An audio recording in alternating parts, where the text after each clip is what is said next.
This is Talk to Tongie. I'm from a little town called Columbus, Mississippi, and I've come all the way here to show you exactly how you can live abundantly. Fear is nothing. You hear me? You can do anything you put your mind to. I'm your girl, Talk to Tongie. We're gonna do life together. Good evening, good evening, good evening, family. How are you doing? Can you tell I'm excited to see you? Hi, man. You've been running around in my mind all day. No, seriously, you have. I'm wondering if you're having an amazing day, if you're smiling from your soul. Are you just meeting your goals and checking all the boxes? Yeah, man, that's what we do. I'm your girl, or on this platform, you know me as your friend, Tongie, and welcome to another edition of Talk to Tongie, where real purpose, real stories are being spoken right here from Saint Lucia to every diaspora. All right.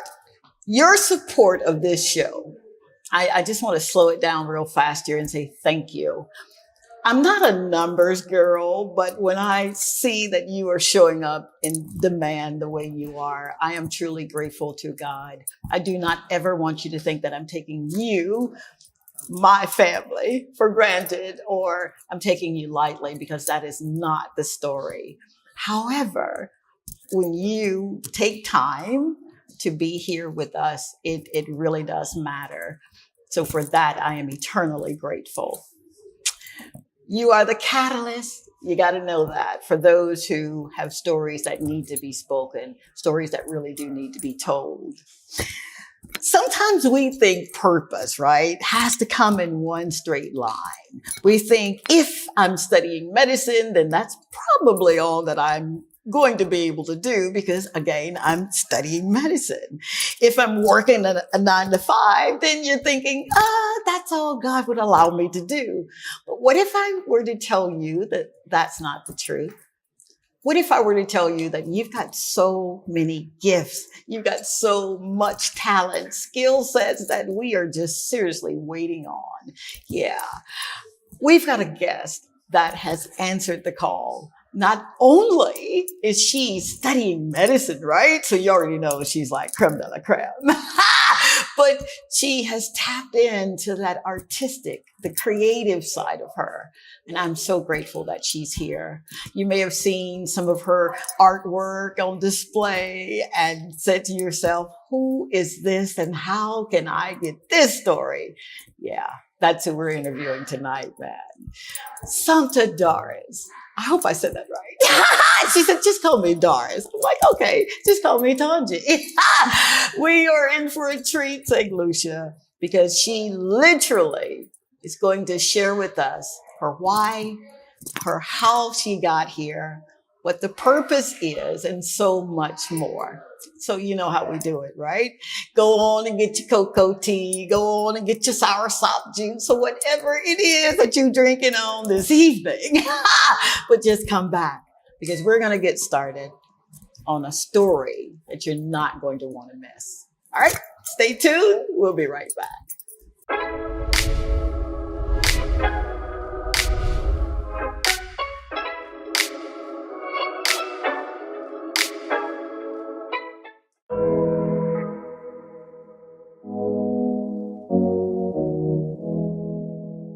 When purpose meets process, beauty emerges.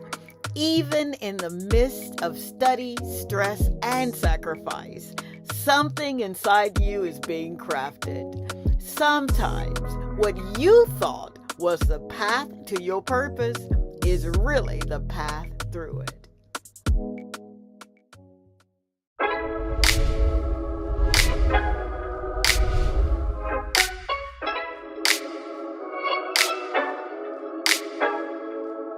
And we are back, Saint Lucia. We are back, Nigeria, the United States, and all around the world. Man, we are so excited that you are here. So without further ado, let's get into this future doctor, but amazing artist, Somto. Did I say that right? Yes. Doris? I'm so happy that you're here. Thank you. Thank you for How having you me. doing? I'm doing all right. Yeah. Mm-hmm. You know, sometimes we ask, how you doing? And then we're listening, but then we don't really listen. So you're doing good, right? Yeah. Yeah, man. Now, I've got so many questions to ask you. So I'm just going to preface them. All right. I'll be good. I promise you I will. Tell me, if you will, how was it growing up in Nigeria?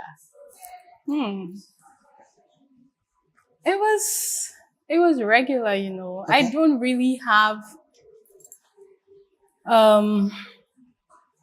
my childhood was regular. Okay. I had my mom, my dad. My dad passed away when I was 13. I'm so sorry. My condolences. That's okay.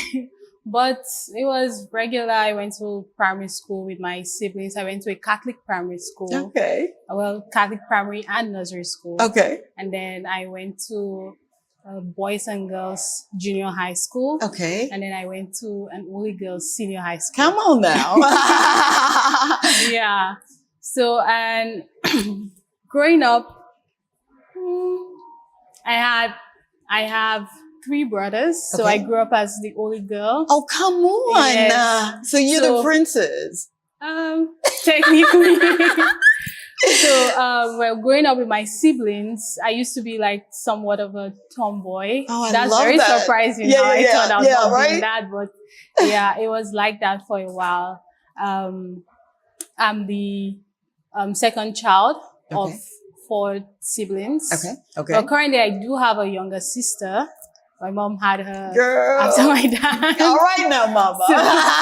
So right now, I'm not the only girl. But I am the first daughter. The first daughter. Yes. Oh my God. Yeah. So, you know, I've got to ask the proverbial question, right? Okay. From Nigeria to Saint Lucia. Mm-hmm. Wow. You're going to have to tell me how you got here. I get that questions like every other day. I get that question. I get asked that a lot. But the thing is that, you already know about Nigeria. Yes. So a lot of people tend to migrate out of Nigeria in search of better life or better education or different things take them out of the country. So, I'm one of those people that left Nigeria to come study somewhere else. Come on. Yeah. And Saint Lucia happened to be the place where I landed. It was just a very random decision, you know.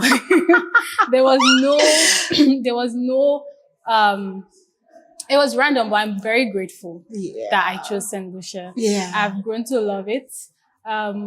Before I decided to come to Saint Lucia, I was pondering on what I wanted to study. So when I was done with high school, I finished high school when I was 15. Girl, come on. So I'm sitting before a genius here. Okay. And then I was very like, I wasn't very sure of what I wanted to study. So at some point I wanted to study law. And then other times I wanted to be an engineer. Then I wanted to be an architect. And there's so many things I was like, and I was saying to myself, you know, Doris, I think you're going to be good at anything you choose. Come on. Yeah. So that's what I said to myself. And that was the real thing behind choosing medicine. Now, my older brother is very, very passionate about medicine. Yeah. We actually came to the island together. And we both studied medicine. He studied here also? Yes. Come on. So eventually we both came to the island to study that's medicine. What I'm talking about. So you weren't by yourself? No, I wasn't. Oh my God. So the culture here, you know, is a little different from Nigeria. How have you been able to kind of assimilate into the culture, or did you say, you know what, I accept the culture, but I'm still going to encompass some of the things that I like doing? Well, now 3 days ago, I think that was on Friday. Yes. Someone came here to see the exhibition. Now that's someone I've known for a long time since being on the island. And he said, Doris, you know, I find that usually when people travel, when they go outside of their country, they usually try to stay on the sideline. But you're everywhere. You know everything. And then I was like, but why would I want to just keep myself on the sideline? Like, anywhere I go, I want to just feel comfortable. Except those people don't let me feel comfortable. But if no one is bothering me, if no one is harassing me, I'm going to try and feel as comfortable as I can. That's what I'm talking about. So when I came to Saint Lucia, there was a bit of a cultural shock, but being here is mainly Black people. I didn't really feel so different, you know. I didn't experience so much difference. Gotcha. Yeah, in terms of cultural wise. The only thing I would say is that Saint Lucia is way, way smaller. Yeah, than Nigeria, right? For sure. So that would be the biggest culture shock for me. Sure. Yeah. Okay. Wow. But it was very easy to blend in. And actually, my earlier years on the island between 2017, because I came to Saint Lucia in 2017, between 2017 and 2020, 2022. So you were here for pandemic and all of that. Oh, okay. I was usually with the Nigerians. So there used to be a lot more Nigerians on the island. A lot of them were medical students or doing other stuff. Okay. And I used to just be around them. Yeah. It was actually in 2022. I was like, Doris, no, you have to step out of that zone, right? And start putting yourself out there. Because when I came, I did not see a lot of similarities between, although it wasn't very different, but in terms of similarity, in terms of like deep heritage, deep culture, I did not see all those things because they were not very visible to me. Oh. But when I started to search for them, I started to find them. Gotcha. And it even made me love Saint Lucia even more. Wow. Yeah. So, man, there's so much I want to ask you. So you're stepping out of everything that you know, right? And you're coming into a country where you're like, okay, you know, it looks good. I'm here. I'm going to plant and grow.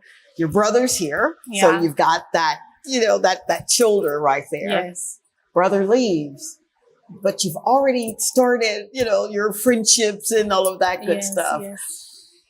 What would you say were some of the differences or the stark differences from what you were used to going to Catholic school, being all girls school, and then coming here? Yeah, you get the similarities, but what was the stark difference for you? Yep. So,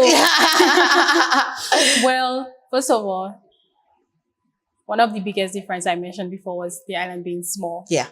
And then the fact that everywhere closes by 6 p.m. Yep. That was very shocking for me. Yeah. So whenever I go for lectures, I go to school. By the time I'm back, I'm like, okay, let me go out and go and get something. Yeah. And then when I go out, everywhere is closed. I'm like, why is everywhere closed? But people were at work when these places were open. So when do people get the chance to actually go do what they want to do? Yeah. So that was one of them. Okay. And then that one was with the people here. So I'm trying to pick up what you're not saying, but what I realized was now Saint Lucian people are very nice. Yes, they are. But they're not very open. Yeah. Okay. So it takes time to really, you know, for them to really welcome you. So that was something I got to realize with time. But I've made very good friends here on the island. We're very close. I could even say we have like a very strong bond. Good. But obviously something that I had to take myself out of my mentality, how I view those things, and just, you know, start receiving. Because then I was like, okay, I want to try and make friends, but then I was trying too hard, apparently. You? But eventually I realized I needed to, you know, be more receptive instead of chasing. I needed to just, you know, relax and attract. So, and that has been working well for me. Yeah. But I would say Saint Lucia, they take their time to open up. Yeah, they do. Yeah. I'm still learning. I've been here 4 years. But when I tell you that the amazing souls here, what really got me the other day, I was driving and I saw someone's car had broken down. Okay. Not only did one person stop, but there were 2 or 3 other folk that are stopping. I'm thinking, okay. Or to see someone in a store and they're asking, you know, how's your mom? And how's, you know, that was really, for me, that made me feel like a part of the community. Yes. So I've met some amazing people and I'm sure you have too. Yeah. Oh my God. Good for you.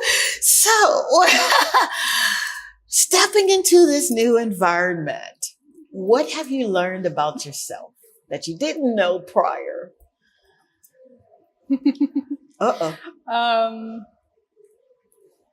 I think what I learned about myself is that actually there was a lot of learning and unlearning for me. That was a journey that I went through. So before I came to Saint Lucia, when I was much, much younger. Okay.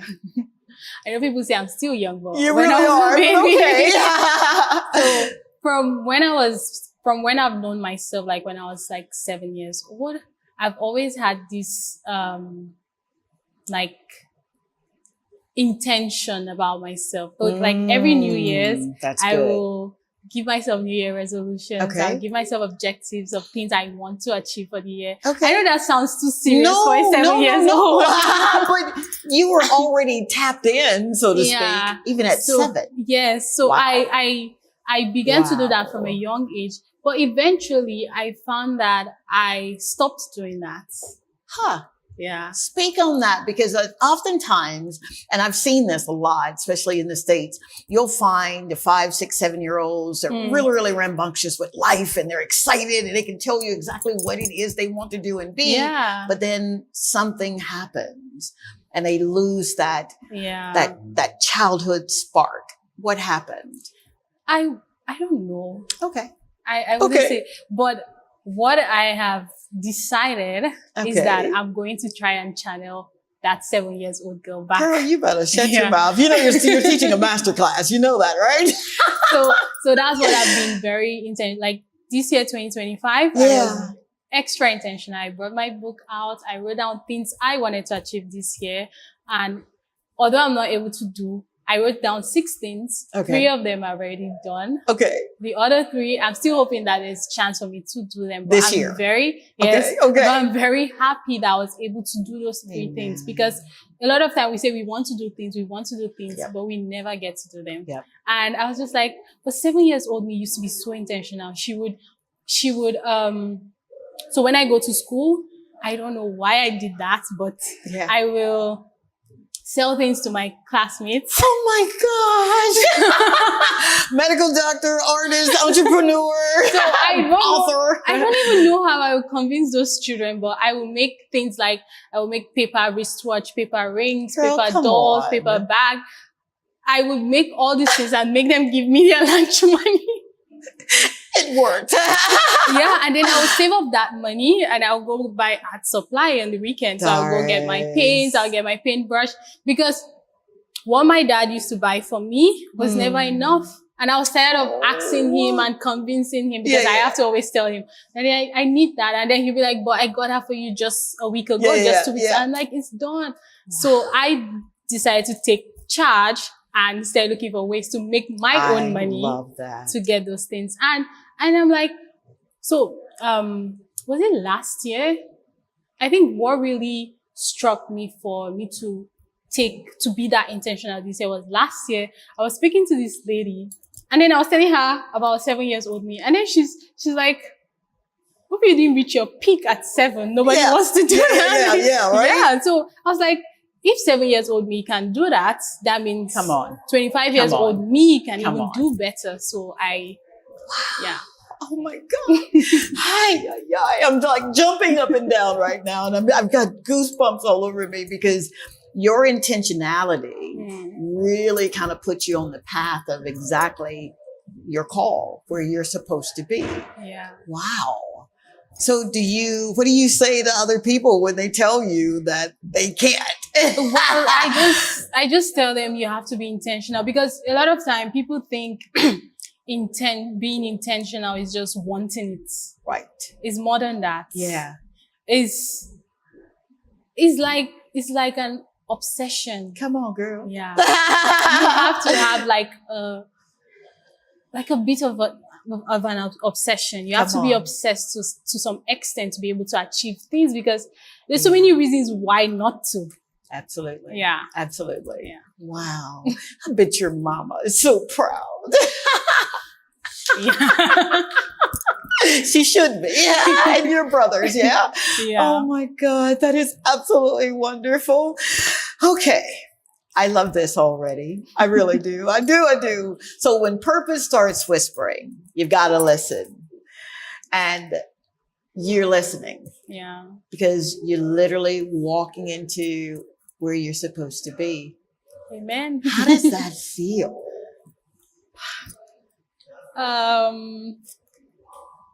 That feels unreal to some extent. I know. When I was putting this exhibition together, earlier this year around March, I was having a conversation with a lady. I just met her and I was talking to her. Right now, we're currently friends, but then I just met her. We're just talking. Yeah. And then she had this idea of what she wanted to do for International Women's Month in March. Yeah. And she wanted me to work on a project for her. And I was very excited because I love to do stuff like that. Yeah. So, and then we're talking and I was telling her that I'm also planning to do an exhibition this year. And then she was like, okay, tell me more about it. And then I was talking to her about it. And I think one of the challenges I expressed to her, one of my fears was I felt like I was being too audacious, like I was having too much audacity to want to do that.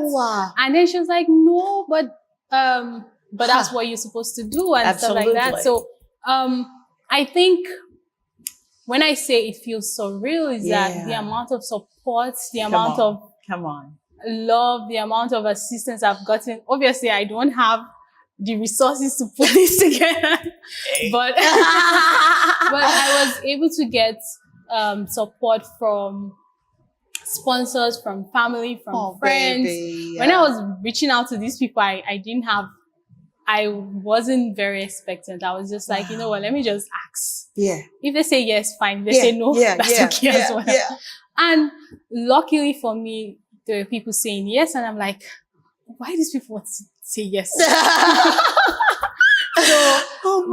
some point, I needed to speak to myself and say, Doris, you are intentional about what you want. Come on, Doris. So you cannot be intentional and then you see results of that and you're still in doubt.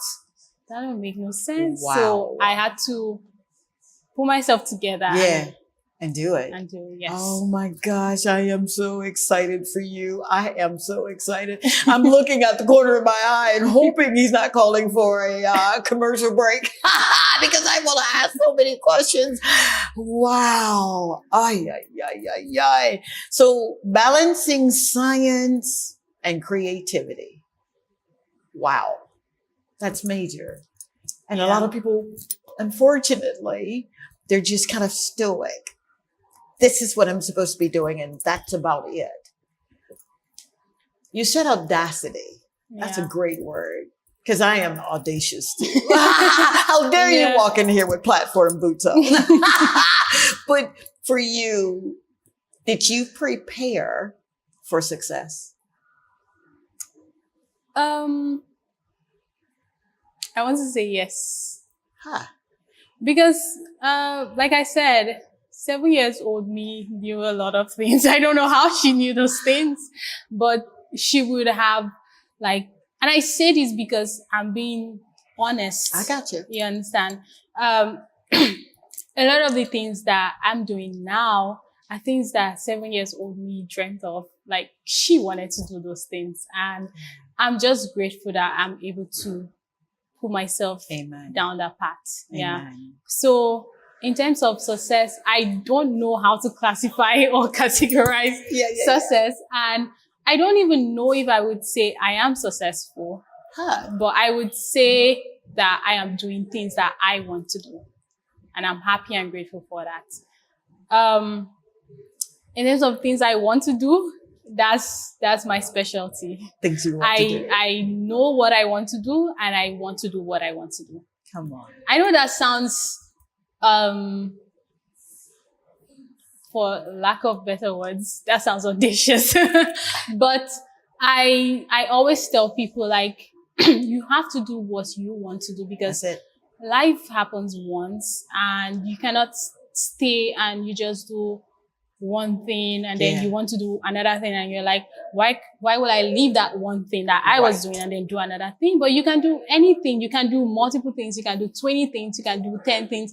I don't think there's anybody saying do one thing or be this one version of yourself. So I am definitely open to being different versions of myself. Oh, dear God.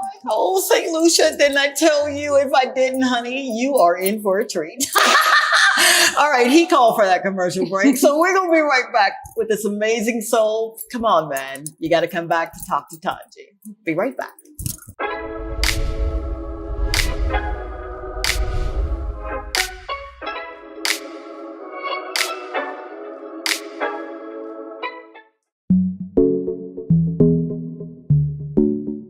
Every gift God gives is a color in his masterpiece.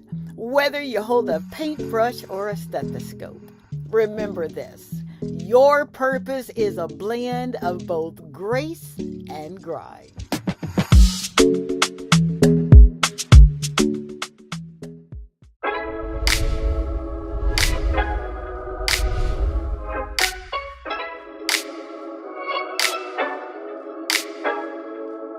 And we are back, family. Oh my gosh. You don't even understand what goes on behind the scene. I'm about to jump out of my boots. I really am, because this soul, Miss Doris, is literally living life from the inside out. And I get so excited when I meet people like that, because I live life from the inside out. So let's get back to this conversation that we've got, not only with the doctor, but with the artist, Somto Doris. I say that good? Yeah. I better. All right. Did you always paint, or did Saint Lucia pull it out of you? You mentioned growing up that you had your tools. Yeah. But this is large scale. Yes. Was it always your intention, because you do deal with intentionality? Yeah. Was it always your intention to do it on this scale? Honestly, Yeah. when I set up this exhibition, Yeah. and I started counting the pieces, Yeah. I realized I had an obsession.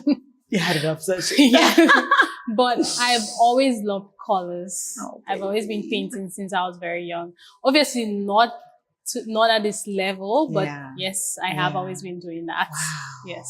You know, as an artist, and you guys, and I know my English, I know, don't you dare come for me. How do you compartmentalize from conception to getting it on canvas? How do you do that? What's that process like? I think getting it on canvas is pretty much the easiest part. Huh. Yeah. Really? Yes. The most difficult part for me would be actually discovering what you want to do. Come on. Yeah. So for me, it starts from dreaming. Oh, come on. I love to daydream. I love that. Do you know how many people I ask, did you have a good night? And they'll say, yeah. Did you dream? They're like, no, I don't dream. I love to dream. I do too. I love to dream every night before I go to bed. And especially like if I'm confused about something. For sure. I always say, I want to have a dream about it. That's what I say to myself. I want to have a dream about this. Wow. And then a lot of time when I dream about it, yeah. I get some sort of like, it can be different things. It can be clarity. It can be closure. It can be understanding. It's just different things. Wow. And obviously, you know how dreams work. They're never direct. No, they do not. They can be inspiring. And in my case, they are. So a lot of my pieces started off as a dream. Oh, come They're just dreams on. of what I want to do. Obviously, they're not clear. For sure. And then I, try to manifest it. So when I have dream or have these ideas, I write them down. I'm also a writer, but my writings are for my paintings. So what I do is I first dream, I write them down, and then I have a conversation with myself. Oh, I love that. I know, seriously, I really do. I thought I was the only one to just kind of sit up, right? So when I'm done with this and I want to start the project, when I start painting, I don't paint with music. I paint just like that. And when I'm painting, I'm talking to the painting. Come on. Oh, I'm talking to the painting. So a lot of time I end up having very intense conversations with my paintings. And a lot of those conversations go back into my writing. Oh, come Yeah. on. So that's how my creative process is. And when I'm painting, like I said, putting it on canvas is not the most difficult part, Right. because when you already have everything sorted sure. out in your mind, For sure. you kind of know what you want to do. You know what you want it to look like. Yeah. There are some techniques that might not be like, cooperating, Okay. but for me, those things can be handled with just, you just try it again. So if it doesn't work out, you try it again. So Yeah. how did you get here? I mean, did you go to school for this, or? No, I did not. I'm done. We can cut. Good night, Saint Lucia. Are you serious? Yeah. Right from when I was young, I knew I did not want to go to art school. Wow. So like I said, when I was telling you, I was trying to choose a career path for myself. I never mentioned going to art school. So I wanted to be a lawyer. Yeah. I wanted to be a doctor. I wanted to be an engineer, Yeah. an architect, but I never wanted to be an artist because I felt an artist was already something that I was from. Girl, you better come on and speak that. Do you know that you literally just used the key to unlock a principle, IB? You knew you were already. Yes. So why go to school was for something that you be? Yeah. Wow. And, but my skill, I did have to practice For for sure. those. For sure. Yeah. Absolutely. So in 2016, December 2016, a friend of mine met my mom and said, Doris is very good at her art.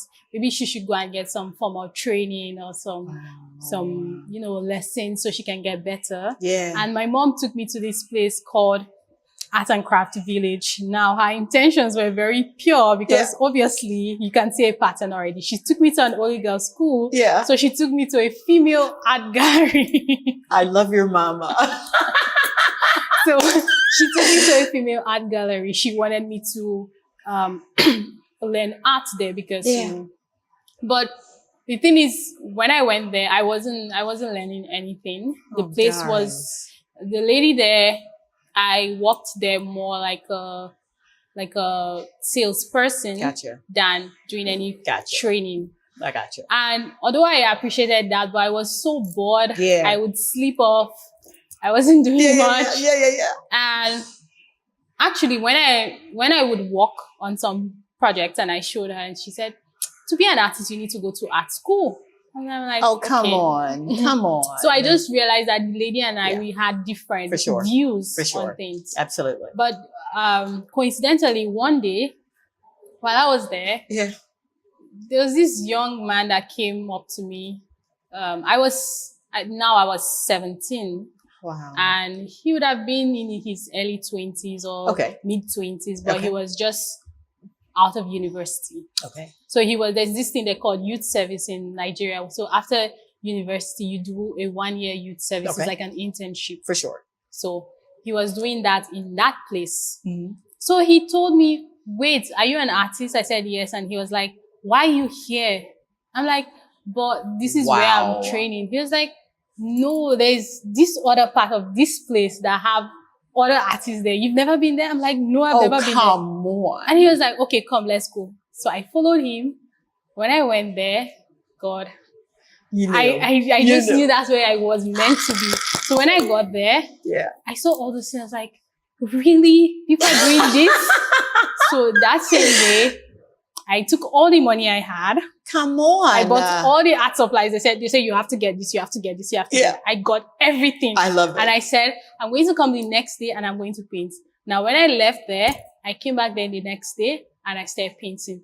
I didn't even tell that lady I left there. I guess the lady figured out I left, but I never went back. You never went back. Mm-hmm. There's the audacity. Yeah. The other place, it's an art village.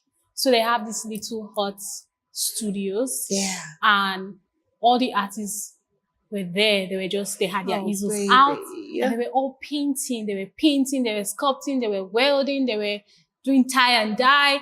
They were doing all sort of things. Yeah. And I just stood out. That's where I was meant to be. Oh my God. So you knew Yeah. this is where I'm supposed to be. Yeah. Oh my God. So I started going there. I went there almost every day. But of course, you're at home. Yeah. Why wouldn't you? Yeah. So I went there. I started going there around February, March of 2017. Okay.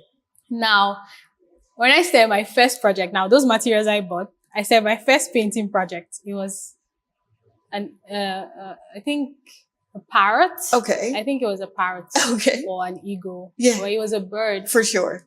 Now, I was just learning how to use oil paint. Oh my gosh. It was very stressful to use. Yeah. And when I was painting, I realized that, you know what?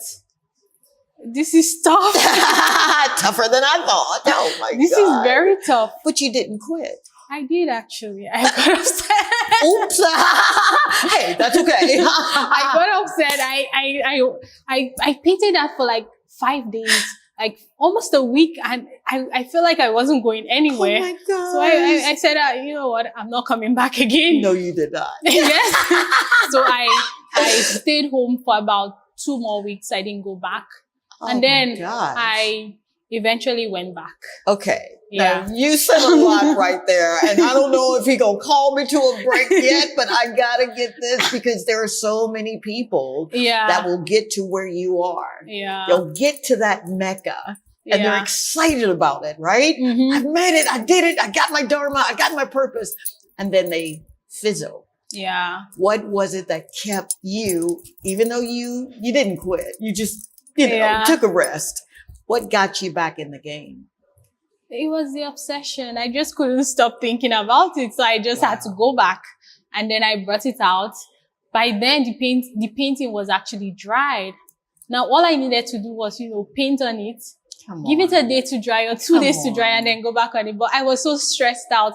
But by the time I went back on it, it was dried enough that I could continue the painting and finish it up. So the process, what I'm gleaning from you, because you're my teacher, don't interrupt the process. Even if it means stepping away, it's still part of the process. So that was all I needed to do, to step away a bit and then continue. So by the time I was done with that project, I was very excited. Yeah, man. I showed my mom. I showed everyone. I told everyone who came. Do you still have the picture, the painting? It's actually here in Saint Lucia, but it's not in this exhibition.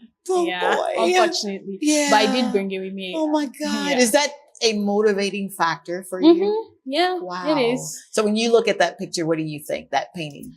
When I see that painting, I see all my mistakes. Yeah. I see all the stages I went through to be able to produce paintings like this. First of all, the canvas I used, I did not prime it properly. So the painting ended up leaking through. And then somehow I did a painting in the center. So the edges of the painting, you could see that there were leftover space. And that didn't make so much sense. But anyway, but what I see with that painting, I love that painting so much. I bet you do. I hope that I will continue to have that painting for as long as I can. But it really showed me that being intentional and being persistent could get you somewhere. Oh, I love those words. Those are key words. Intentional, audacity, persistent, right? Yeah. Wow. So even with the gift, you still have to get some training. You still have to be kind of molded on how to present your gift, right? To the world. Yes. Wow. A lot of folk won't do that. They honestly believe that I've got the gift and that's all that matters. I don't have to practice. I don't have to show up. I just show up and the gift does what it does. Not so much. That can only get you, I personally think that can only get you just as far. So when I was in medical school, I was one of the students so I have you know, when you say like you have a photographic memory and stuff like that, I would remember things and stuff like, but that only worked for me for just a couple times. So there were things that you had to be intentional. That's it. You had to study. You had to, you have to actually put your mind into studying, not just, I'm just studying. Yes, I can cram this. No, that's not going to work. That don't work. Like you said, it'll only get you so far. Yeah. Wow. So it can get you to the basics, but you have to actually put in the work. Girl, yeah. You better. Good place to stop. Whoa, Nelly. Family, didn't I tell you were in for a treat? Oh my God. To be in this woman's presence, come on. Get your cocoa tea and come on back and join us, okay? We'll be right back.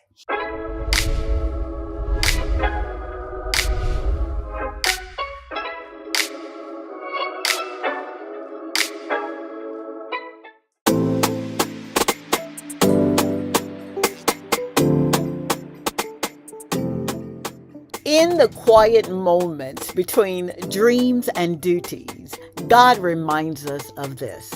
We're still becoming.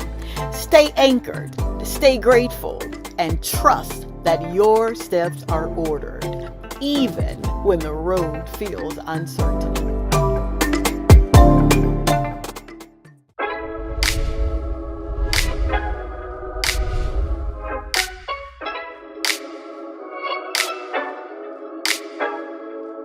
Thank you so very much, family. Oh my God. What can I say? But we've got people that come to the show that are living from the inside out, and they're not making any apologies about it. And you too, you're living from the inside out, right? I see you nodding your head. Yeah, man. All right. Even God can turn study grind into a masterpiece. And that's exactly what he has done. We're going to get into the faith it takes to literally live from the inside out, because that's not always easy. When you're looking at what you see, you know, and you're like, I got to do this, but my heart is calling for this. Yeah. You're able to do both. Would you talk about the compartmentalization that took?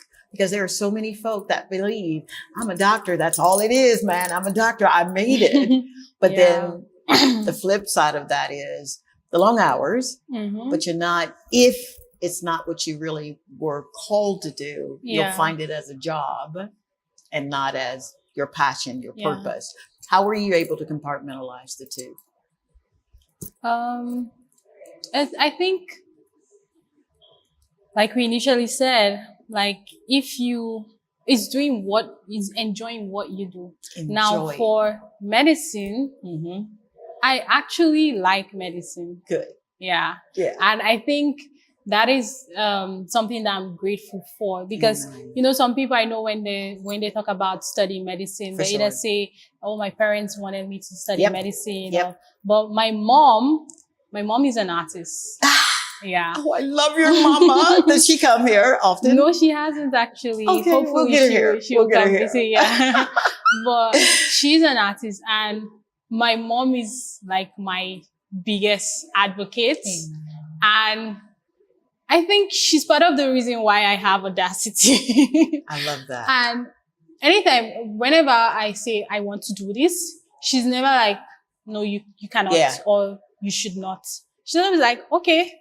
So one time I wanted to be a YouTuber. Oh, I love you for that. I told her why I wanted to do this. I told her I needed X amount of money, and she should give me that money so I can invest in my YouTube. And she gave me, and I did that. And I stopped that. And I said I wanted to be a makeup artist, and she gave me money. So I love her for that.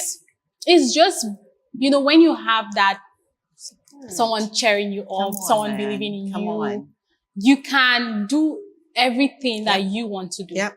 Absolutely. And for me, I don't believe that just because you study medicine, that means every other aspect of your life should stop. Come on. I think life goes on, and you just have to do every other thing with it. You cannot pause one life and then, like, some people think, oh, if I get married, I cannot do this career path. Or if I do this, I cannot.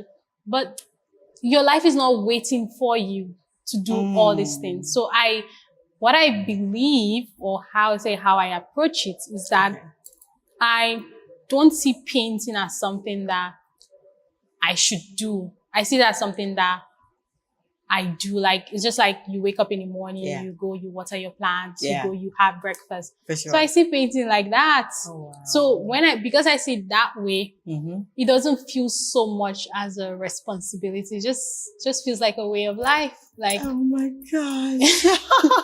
so, and if I don't do it today, I'm okay. You're if okay. I don't do it tomorrow, I'll just do it the next day. I'll just do it the next month. I'm not going to be like, okay, I haven't painted for X amount of time. That means I'm no longer an artist. Or that means I'm no longer. So if I'm not painting, I'm probably writing. If I'm not painting, I'm probably dreaming. So all those things are manifestation of my art. So, and I do that every day. I do that as much as I want, as much as I can. And whilst I do that, whilst doing every other thing. So what would you say to someone who says, I hear what you're saying, doctor, and I'm with you, but I'm stuck. How do I move past the passion and the call? How do I marry the two? You can look at that camera. Okay. That's a very interesting question. Yeah. And I can see why people would struggle to manage both of them. But I think the best step would be to come out of what they think that it should be. Because I think a lot of time with what society have told us, like the example of marriage, growing up in Nigeria, I know marriage is one of the biggest yes, it is. biggest responsibility. Like when you're growing up, they're telling you, you're getting married, you're getting married, especially as a girl. Yes. You grow up, they tell you anything you do, it has to lead back to you being married. And now being married, is it a way of life? Is it a responsibility? Is it a passion? Is it a profession? It's none of those things. Being married is part of life. It's just like being a girl. It's just like being old. It's just, you're just making a decision to spend that part of your life with somebody else. But just because you're spending that life with somebody else doesn't mean that every other part of your life has to take a break. You just bring that up. It's just like changing house. Like when you move to a new house, you don't leave your stuff there. You have the old house. Absolutely. You have to move. So, I mean, you can let go of certain things. You can take out some things, but you're not leaving everything. You have to take your couch. You have to take your bed. So that's how I think of those things. So if you think about it that way, you just see it as a journey. You're not seeing it as a section. You see it as a continuous journey. And that way you can believe in yourself to do things that you want to do. And I think another reason is because, when people think of career path, they think of it as something they think of it as an identity. Please speak on that. So when someone say, I'm a doctor, they see themselves as doctor and they cannot see themselves as any other thing. There you go. We're human beings. We're more than that. We're more than just our profession. We mothers, sisters, brothers, uncles, we friends. We have dogs. We are friendly to cats. There's so many different parts and versions of us that we cannot just box ourselves to be one thing. And so I think when people stop seeing themselves as their profession, they can be able to do more things. Oh my God. Yeah. I think that's really the core, because I cannot tell anyone exactly how to go about with their career choices, because it's different for individuals. For sure. But I think they should stop seeing themselves as their career path. You are you. Your career path is just a choice. It's just one of the choices we make. Oh, you better hush your mouth and hold yourself. Oh my God. Yeah, I see you calling. Stay tuned, because that right there solidifies so much. Honestly, it does. It shifts the mindset. And yours is shifting too. I know it is. I need you to stay tuned. We're going to be right back with Miss Doris.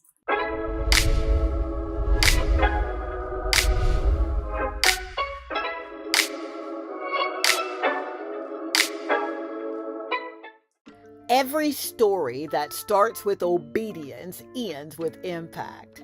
What you do in faith today becomes the inspiration someone else needs tomorrow. Please keep painting your path forward. Purpose really does look good on you.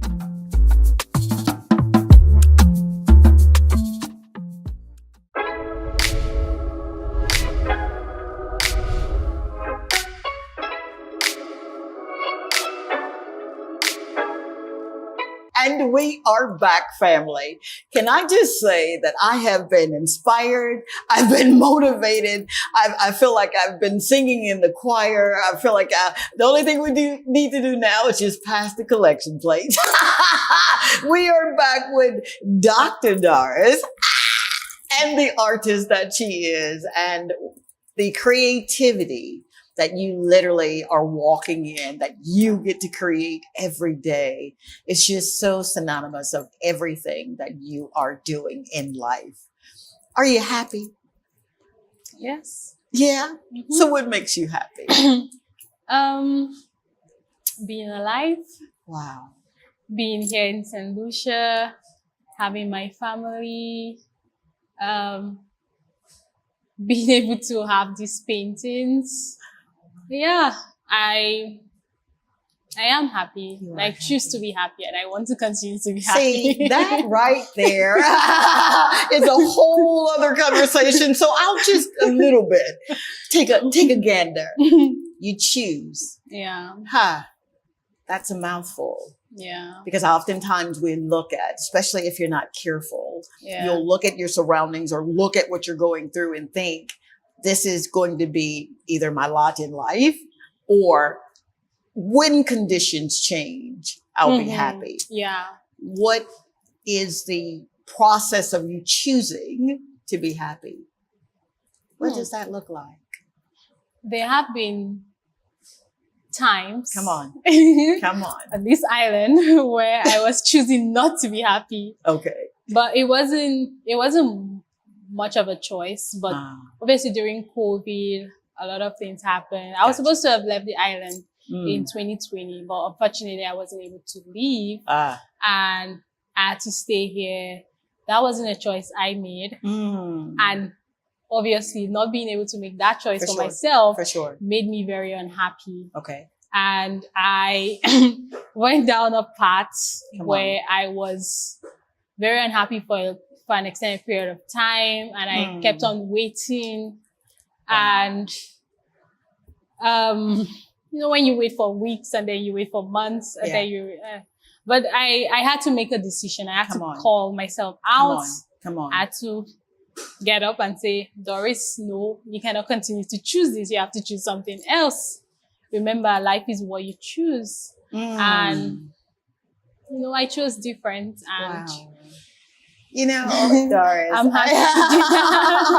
I am so happy that you chose seriously to live, even in some of the darkest moments. Yeah. Oftentimes I talk with people that are in the throes of that dark moment. Yeah. And no amount of you're going to be fine, even my prayers will penetrate that mindset of this is what I'm dealing with right now. You don't get it. You don't understand. If you were to speak to the 7-year-old, what would you tell her about now? I would tell her, thank you. Yeah. I'll tell her thank you. Thank you very much. Because I don't know how she came up with those things. Come on. But I'm so happy that she did. And I'm happy that I never forgot. Were you able to draw on some of that or some of the experiences that you've had in past times to kind of get you out of your way, get you kind of unstuck? Yeah. Really? Yeah. Okay. I was, like I said, I channel her. I am like, how would 7 years old Doris do? Come on. Wow. Yeah.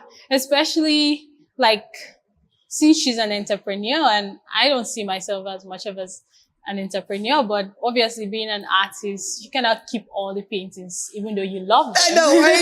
You talk to them and you write about them. Yeah. So, but eventually you have to sell them. You have to put yourself out there. So, you know, I channeled that audacity from her and I put myself out there. Oh, Doris. Oh my God.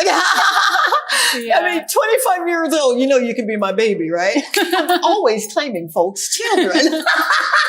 Even the cameraman. Wow. You exemplify what it really does mean. And I wasn't saying it when we first started, to just say it, to literally live from the inside out. What would you say to someone right now that said, all right, I've taken my copious notes. I'm ready. I'm going to do it. What's the first step? The first step is to believe. So when you say you're going to, you have to actually believe it. It's scary to believe it, you know. Who are you telling?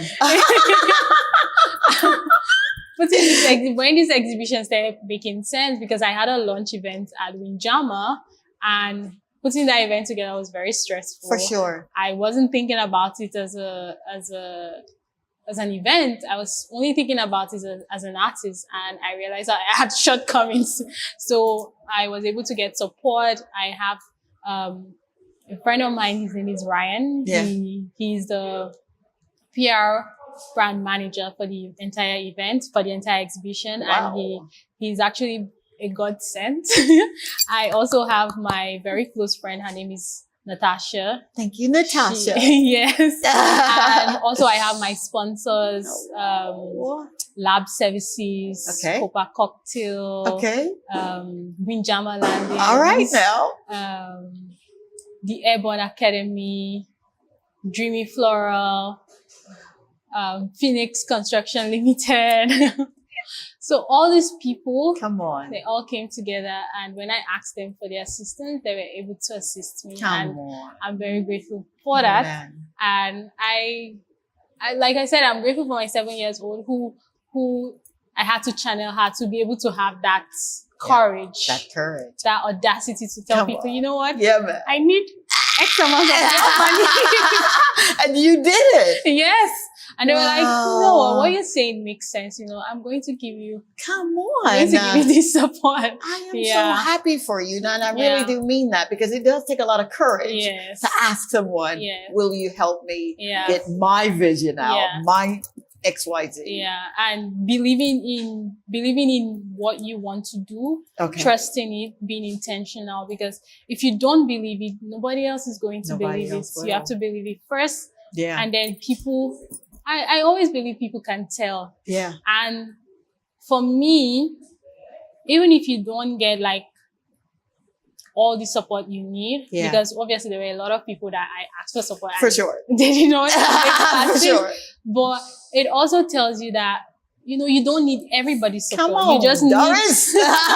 Come on. you just need the right amount of support right to get amount. you going, and then you Yeah. take it from there. Oh my God, what a beautiful place to stop. That gummit. Somto Doris reminds us, you do not have to choose between brilliance and beauty. She exemplifies it when she said to her 7-year-old self, you got this. Let's go. My hope and prayer is that you literally were able to see yourself, to see your courage, to see your audacity, your ability to ask someone for help. I need you, Saint Lucia. I need you, US. I need you, Africa, to believe. Get out of your way. All right? One foot in front of the other.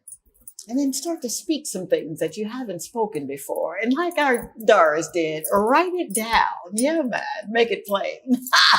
My scholars know what I'm talking. Habakkuk 2 and 2. Thank you, Linda, for being the best part of my life, for allowing me this space to tell these stories. Good night, Bon Bon, Caden, Kendrick, Idris, and Fran. I love you to the moon and the stars. And my dear family, thank you for being the best part of my journey. Miss Doris, I am Dr. Sorry. I am grateful for your being here. Thank you for saying yes. God bless you, man.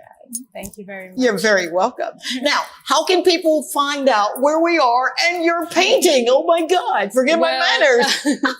Well, we are located at La Place Carinage. We open now until the 12th of November, 2025. And you can also see my paintings on my social media page on Instagram at somto_nda_art or on my Facebook page, Somto Doris Art.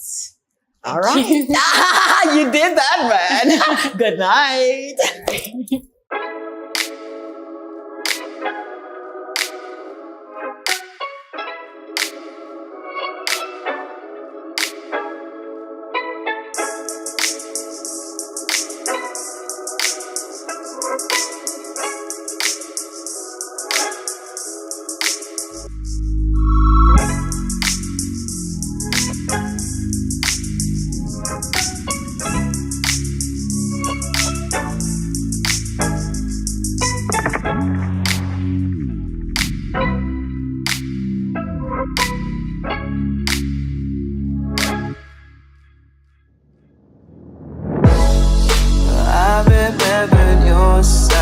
You remember my eyes. We were known to get